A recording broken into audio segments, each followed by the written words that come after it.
everyone, welcome to our channel Winning CSS, where we prepare for CSS without getting overwhelmed by the syllabus.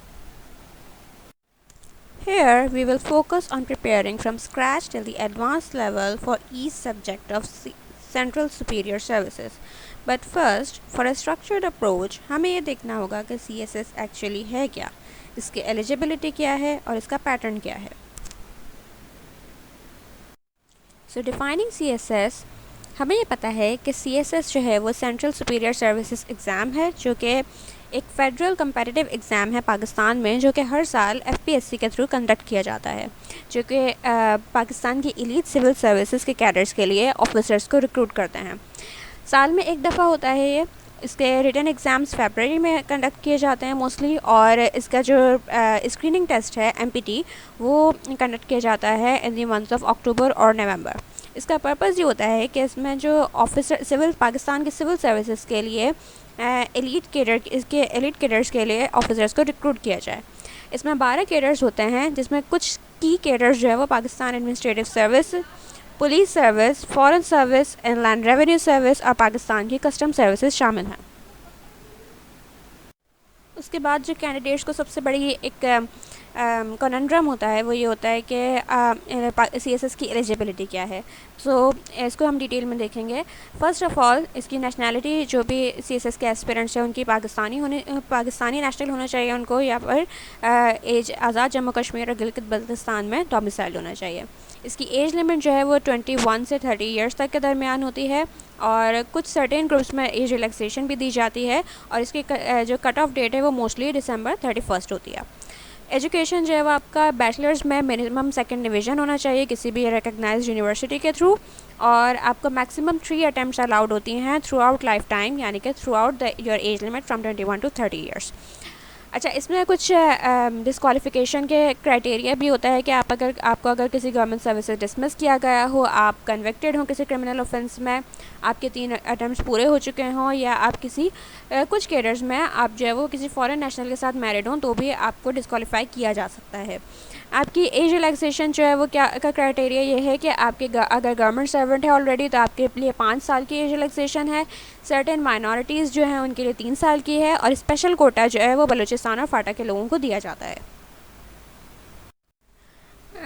अच्छा, next जो है वो आपका pattern of CSS examination है.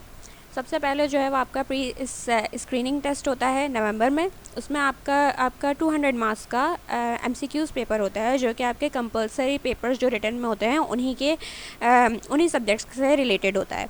उसमें आपको जो है वो 33% मार्क्स चाहिए होते हैं. पासिंग क्राइटेरिया होता है उसका. अगर आप उसमें क्लियर हो जाते हैं, जो पासिंग क्राइटेरिया उसमें 33% मार्क्स का है, और अगर आप उसमें क्लियर हो जाते हैं bye gaining 66 marks out of 200 marks, तो आप जो है वो रिटन एग्ज़ाम्स दे सकते हैं. रिटन एग्ज़ाम्स में आपका पास 2 तरह के पेपर्स होते हैं. एक कंपलसरी पेपर्स होते हैं 600 मार्क्स के, जिसमें आपका इंग्लिश ऐसे, English precis and composition, general science and ability, current affairs, Pakistan affairs और इस्लामिक स्टडीज़ के एग्ज़ाम्स आ जाते हैं. और उसके अलावा आपके ऑप्शनल पेपर्स होते हैं, वो भी 600 मार्क्स के होते हैं, लेकिन उसमें आपको एटलीस्ट 5 ऑप्शनल सब्जेक्ट्स चूज़ करने होते हैं from a list of 50+ subjects.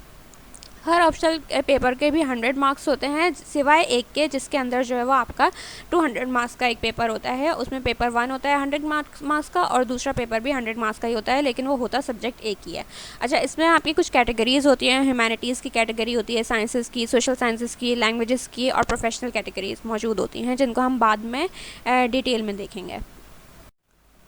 Apart from the eligibility criteria और इसका जो पासिंग क्राइटेरिया है उसको देखने के अलावा आपको CSS करने से पहले उसके बारे में कुछ मिथ्स भी मालूम होने चाहिए, क्योंकि बहुत सारे लोग जो है वो मायूस हो जाते हैं इसकी वजह से, क्योंकि वो उनके पास कुछ मिथ्स होती हैं जो कि वो समझ रहे होते हैं कि CSS करने के लिए हमारे पास ये सारी चीज़ें लाजमी होनी चाहिए.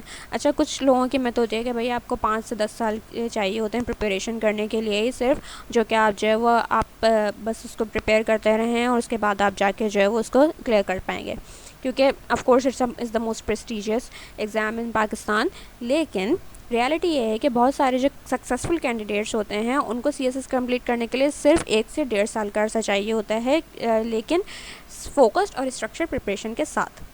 अच्छा, नेक्स्ट मिथ एक ये है कि आप कुछ कैंडिडेट्स जो है वो इस हवाले से मायूस होते हैं कि कोचिंग एकेडमी वो अफोर्ड नहीं कर सकते, तो वो समझते हैं कि भैया हमें कोचिंग एकेडमी जो है वो मैंडेटरी होती है। लेकिन रियलिटी ये है कि आप सेल्फ स्टडी भी करें राइट बुक्स के साथ, यूट्यूब के साथ, जब तो बहुत एडवांस्ड जो है वो कोर्सेज भी यूट्यूब के ऊपर आ चुके हैं, तो आप उसके साथ स्टडी करें। आप विनिंग सीएसएस के साथ स्टडी करें तो आप जो है वो सेल्फ टॉट जो है रहकर भी सीएसएस को क्लियर कर सकते हैं।